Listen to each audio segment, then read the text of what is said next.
So I just wanted to talk about two different things that happened in gaming really recently. The first of which being the Red Dead Redemption trailer that we just got. And by itself, I think it's kind of messed up that Rockstar is putting the original Red Dead Redemption onto the PS4 and the Switch.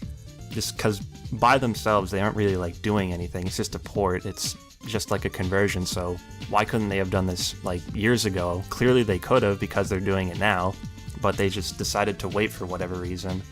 Maybe they thought that the success of Red Dead Online would like mean that they wouldn't have to like put it on there, but Red Dead Online just kind of like fell off, so there isn't really a reason for them to do that. Now they're just kind of throwing it up there like, here it is, 13 years later, here's one of our most beloved games. It's not being put on PC. It's not being upgraded for PS5 or Series X because the Series X version is already backwards compatible. There's no upgraded performance. It's just probably graphical. It's literally just a conversion. It's not a remake or a remaster, and they're charging $50 for it up front, which I think is kind of ridiculous.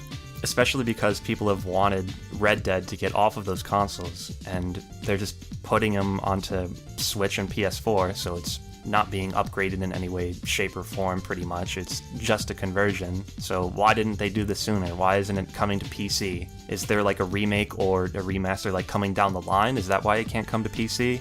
I think Rockstar should just put all of their eggs in one basket and just make like a full-fledged remaster or a remake and stick that up instead of just a port that they probably could have put up like 5-6 years ago instead of like what they're giving us now for $50. I feel like if it was actually remade or remastered, there'd be more of an incentive to spend that kind of actual money.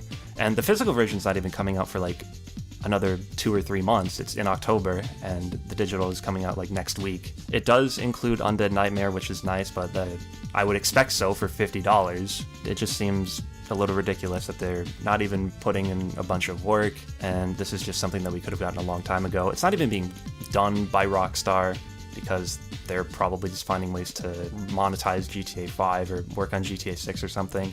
And I hope that this isn't like a residual of the GTA Definitive Editions, because after that whole fiasco, there was like talks of Rockstar like not doing any more like remasters or remakes.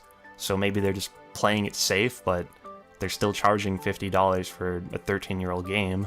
I also think it's interesting that they're putting it on the Switch, so I'm curious to see how that'll run, because Red Dead is like an older game, but I'd say it's particularly demanding because even on like next-gen hardware, like on the Series X playing backwards compatibility, there's no like 60 FPS or anything. I don't know if that's telling of the game's performance itself or the console itself or whatever. I'm just curious to see how it's going to run on the Switch.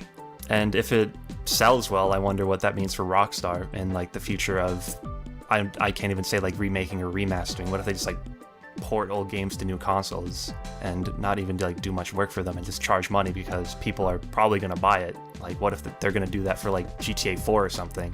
That's a game that honestly really needs like a remake or a remaster because the original console versions don't like run well at all. And if they just port it and make it run like crap, then people will still probably buy it because it's GTA 4. But I guess it's just kind of all dependent on how many people buy this Red Dead port. I just wish it would come out on PC already so people wouldn't have to emulate it through Gen 7 emulation, which by itself is pretty difficult, but is actually getting easier. So if it can run on PC via emulation, I'm sure Rockstar could throw up a port sometime, but I don't know why they're not. Maybe they just hate PC. A lot of Rockstar fans like myself are really skeptical about the whole thing, which is nice to see people being, I guess, kind of like an uproar over selling a 13-year-old port for $50.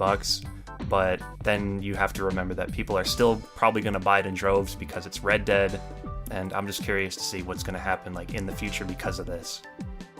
The other thing I wanted to talk about was the new Call of Duty, because I opened up my Steam yesterday and I just saw like a banner on the top of my screen that just said Modern Warfare 3 is coming, which honestly kind of surprised me because the Modern Warfare 2 remake is like less than a year old, and I heard a lot about how Modern Warfare 3 would be like this kind of like DLC, like this kind of add-on for Modern Warfare 2. And I also heard like other stuff, or there was like rumors and like speculation that there wouldn't be a Call of Duty this year, which I honestly think would be a nice shakeup because the yearly release has gotten, I guess, kind of tiring for developers and like people because you always have to like flip-flop around and the games just keep getting like greater and like bigger in scope. So I'd imagine that like the old 2-year like development cycle that these games used to get like 10 years ago, like isn't really cutting it anymore.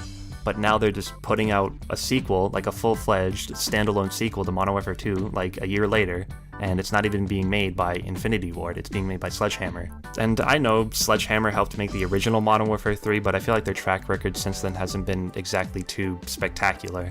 That's just personal preference though.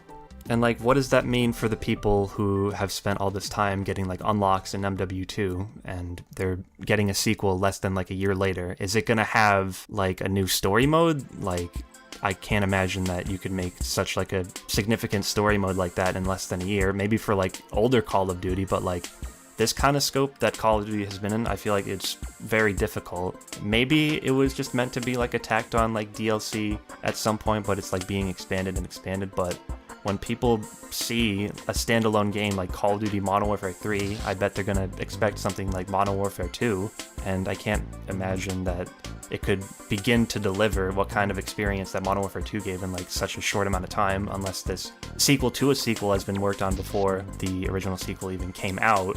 So I just don't know what it means. It just seems like a lot of stuff is up in the air right now. Like there wasn't going to be a COD this year and it was just going to be DLC, but now it's just going to be its this whole full-fledged thing that they're probably going to make people pay $70 for rather than the original DLC price. Who knows what that could have been, or maybe it would have just been free in the first place, but now it's just like this whole standalone thing.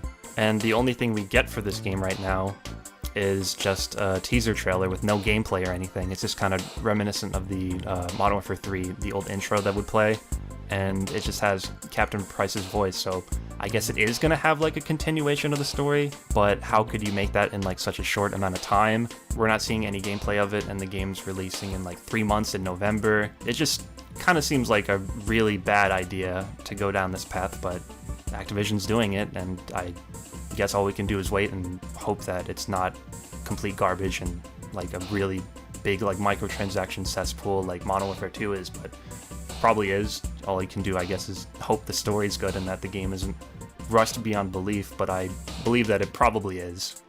And the community's caught up on it pretty fast. Everyone's really skeptical, which I think is a good sign for at least like the community knowing what they want, and just, I guess, Activision being kind of like tone deaf and just kind of rushing things along because Modern Warfare 2 was successful. We got to do Modern Warfare 3. We got to do it now. We got to do it quick.